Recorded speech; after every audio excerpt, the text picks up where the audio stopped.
You bought a smart TV 2 years ago.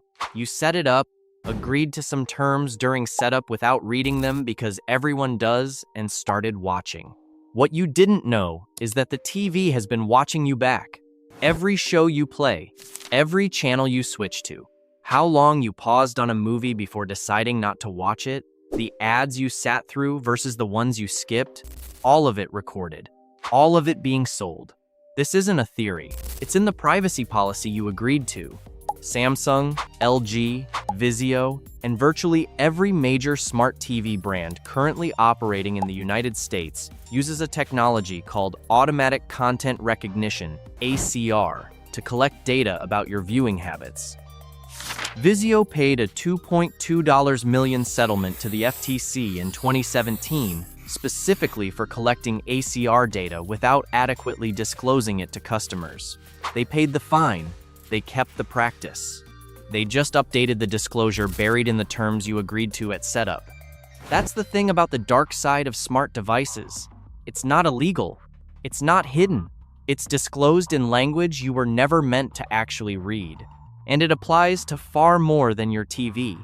Today, we're going to cover what your smart devices are actually doing to your data, to your wallet, and to your home's security. Some of this you've heard vague versions of.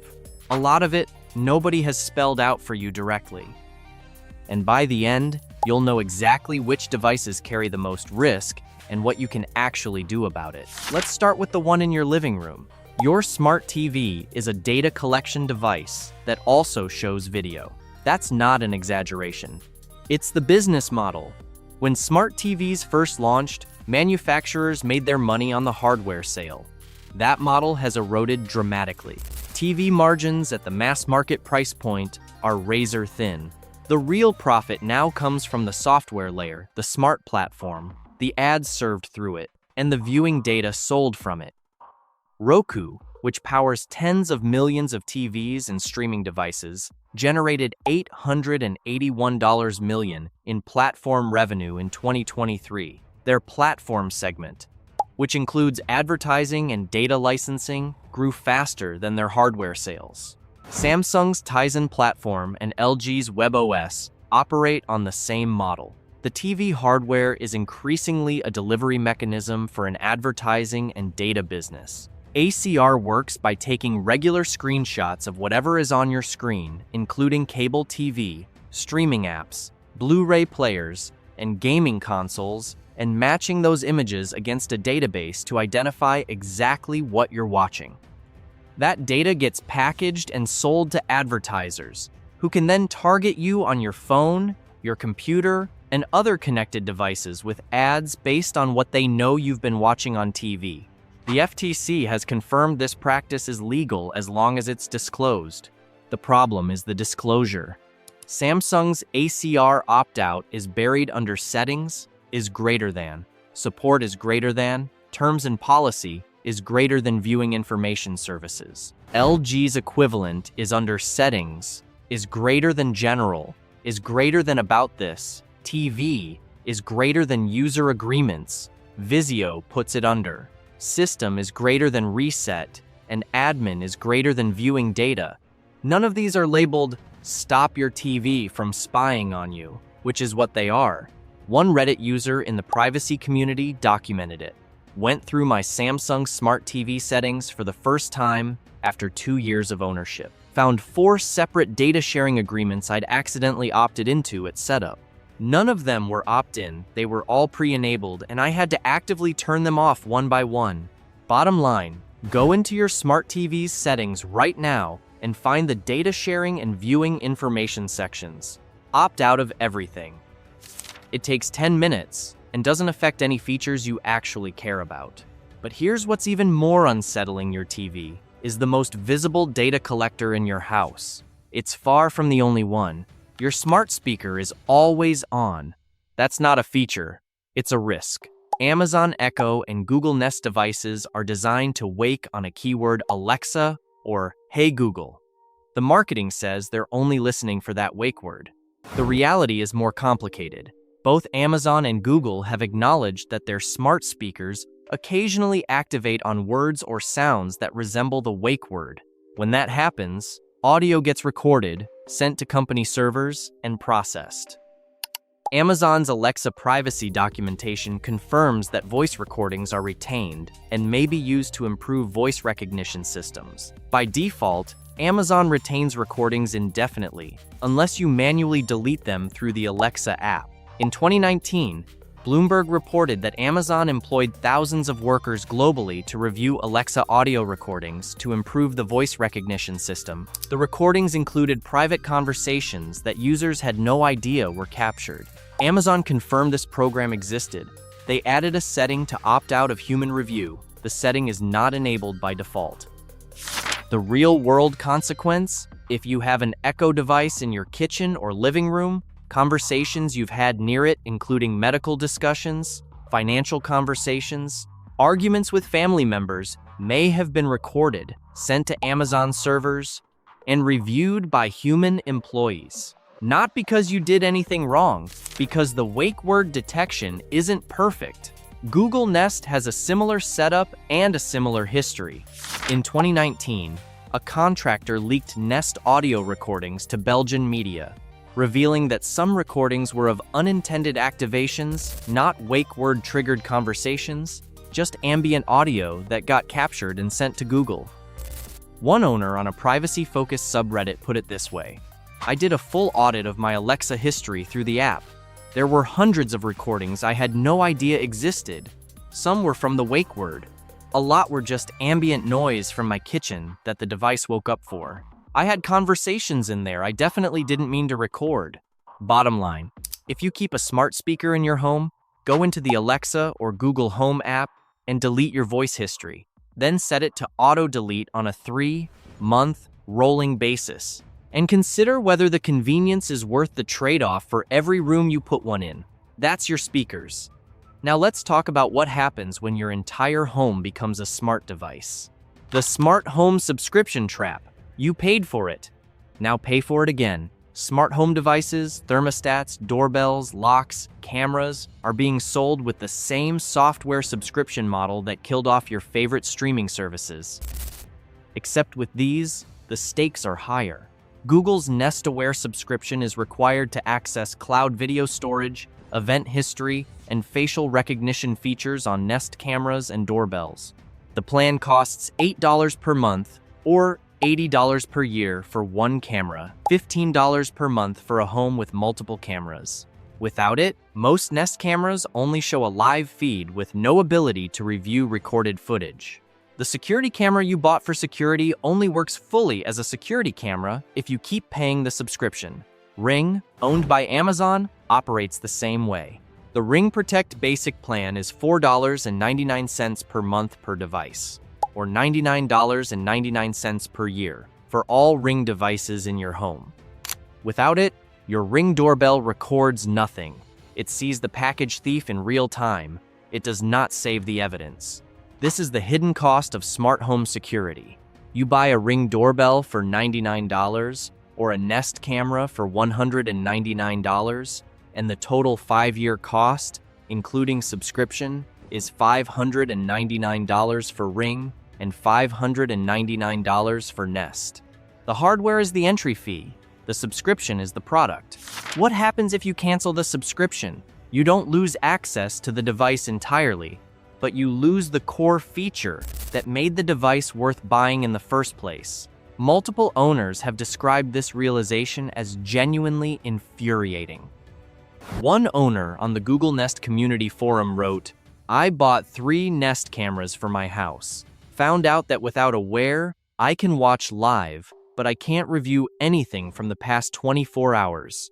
So my camera caught my car window getting smashed, and I have no footage because I didn't realize I needed to pay monthly to actually record anything. $600 in cameras, and I have nothing." Bottom line, before you buy any smart home security device, calculate the 5-year subscription cost and add it to the hardware price. That is the real price. If that number doesn't work for your budget, look at camera systems with local storage brands like Eufy and Amcrest offer cameras with onboard SD card storage and no mandatory subscription. But subscriptions are just money. The next issue can cost you more than that. The security vulnerability nobody talks about at the register. Smart devices connect to your home Wi-Fi network. That's the feature. It's also the attack surface. Every device on your home network is a potential entry point. A poorly secured smart plug, a cheap smart bulb, or an old security camera running outdated firmware can give a sophisticated attacker a foothold on the same network your laptop, your phone, and your financial accounts connect to. This isn't a hypothetical. The FBI's Internet Crime Complaint Center has specifically warned that cheap IoT devices, smart home cameras in particular, are frequently exploited due to default passwords, unencrypted connections, and firmware that never gets updated after the device ships. Wyze, a popular budget smart camera brand, experienced a significant security incident in 2023 where a server error exposed thumbnail images and event video clips from thousands of user cameras to the wrong accounts. Multiple Wyze owners reported seeing footage from other users' cameras inside their own Wyze app. Wyze confirmed the incident and attributed it to a third-party caching library issue. The company had a prior history of database exposure incidents in 2019 that exposed personal data, including email addresses and Wi-Fi network names for 2.4 million users. The real-world consequence isn't necessarily that you'll get hacked. It's that cheap smart devices introduce a meaningful new risk vector to a home network that previously had none. And because these devices run stripped-down operating systems with infrequent firmware updates, the vulnerabilities often stay open for years after they're discovered. One owner on a home networking forum described the problem after looking at their router logs. Got a new router with network monitoring. Within a week, I could see my cheap smart plugs making outbound connections to IP addresses in China that had nothing to do with the app. Looked it up. Those plugs had a known vulnerability documented 8 months earlier. The manufacturer had never patched it. Bottom line, never connect cheap smart home devices to your main Wi-Fi network. Set up a separate guest network for all IoT devices and keep your computers, phones, and tablets on a different network entirely. It takes 15 minutes, and it's the single most effective thing you can do to limit your exposure. What happens when the company turns the device off? This is the part that doesn't show up on the product page. Smart devices can stop working not because they break, but because the company decides to stop supporting them. Revolve was a smart home hub sold by Nest's parent company. In 2016, Google shut down the Revolve cloud service entirely. Every Revolve hub instantly became a non-functional paperweight. Owners who had paid $300 for the device had no recourse, no refund, no replacement. The physical device still worked, the servers it depended on just no longer existed.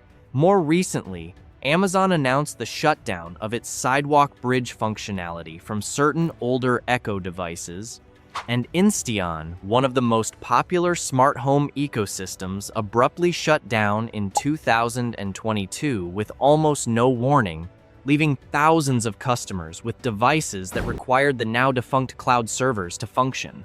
Smart locks, smart lighting systems, and smart thermostats all stopped working the day the company turned the lights off. This is a structural risk in cloud-dependent smart devices that no marketing material will ever mention.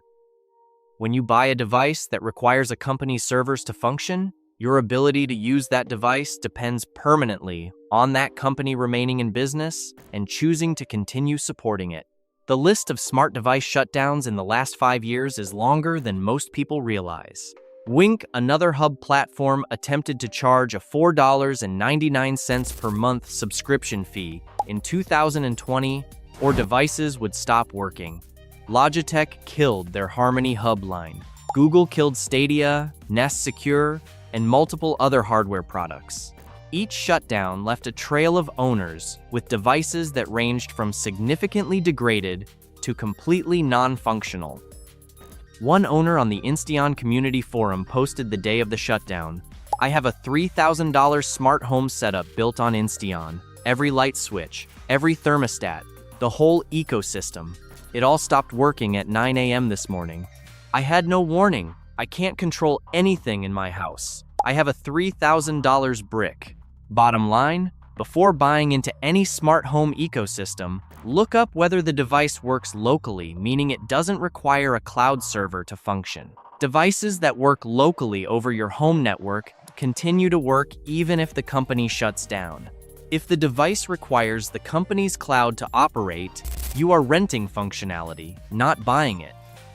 The data broker pipeline you never agreed to explicitly. Here's the part that makes your TV data issue look small by comparison.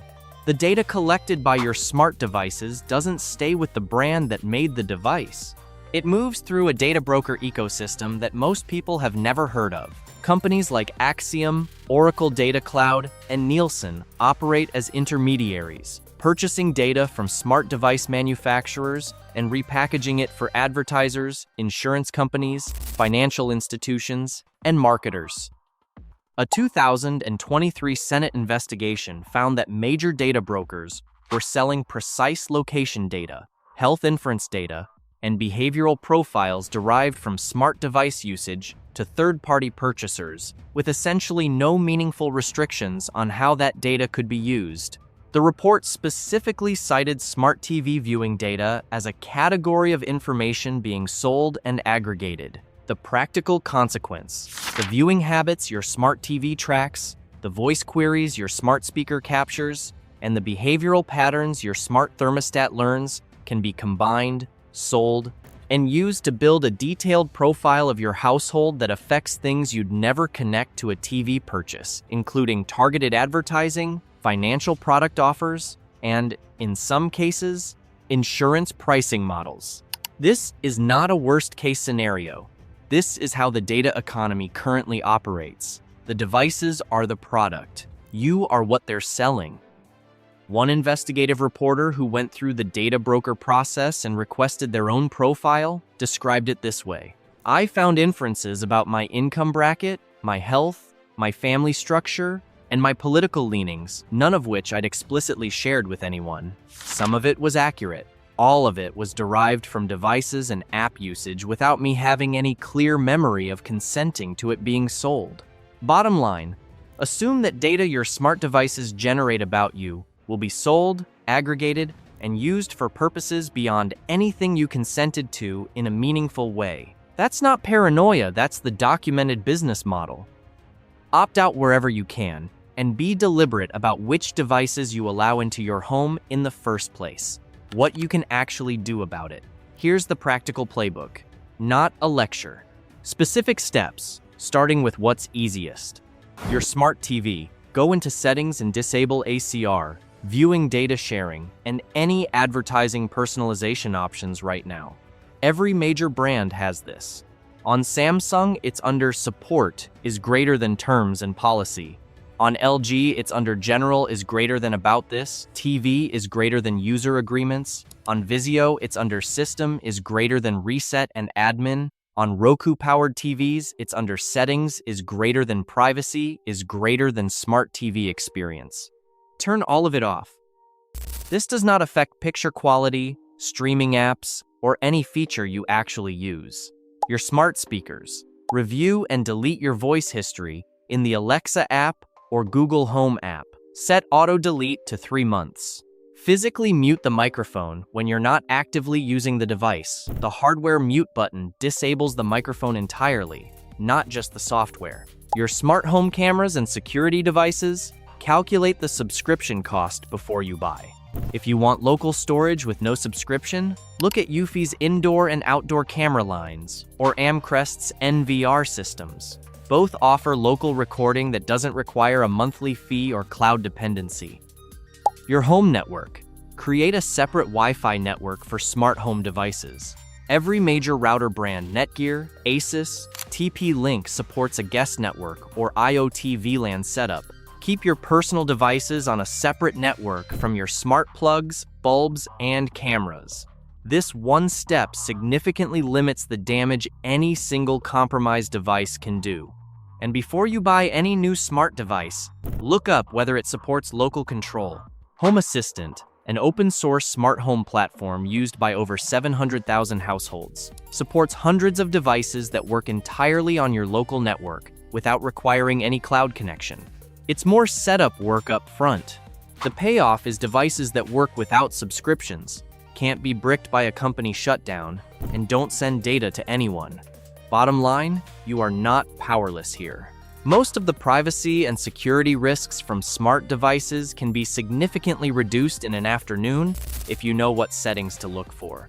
The problem was never that the options didn't exist. It's that nobody told you they were there. What to remember from this? 4 things. 1.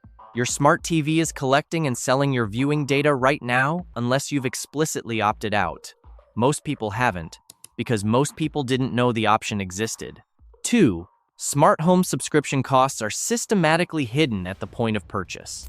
The 5-year total cost of a Ring or Nest camera is 2 to 3 times the sticker price once subscriptions are included. 3. Cloud-dependent devices can stop working at any time if the company decides to shut down the service. You don't own a cloud-dependent smart device the way you own a lamp. You're licensing functionality that can be revoked. 4. The biggest mistake is buying any smart device without understanding what happens to the data it generates and what happens if the company behind it goes away. The single thing to avoid above everything else: walking through a smart TV setup without reading the privacy options. That first-time setup screen is where the data agreements get accepted. It takes 5 extra minutes to opt out of everything. Those 5 minutes are worth it. What smart device has surprised you most once you started looking into what it actually does? Drop it in the comments, especially if it changed how you felt about keeping it in your home. And subscribe if you want more of this, because there's a lot more that nobody told you before you bought it.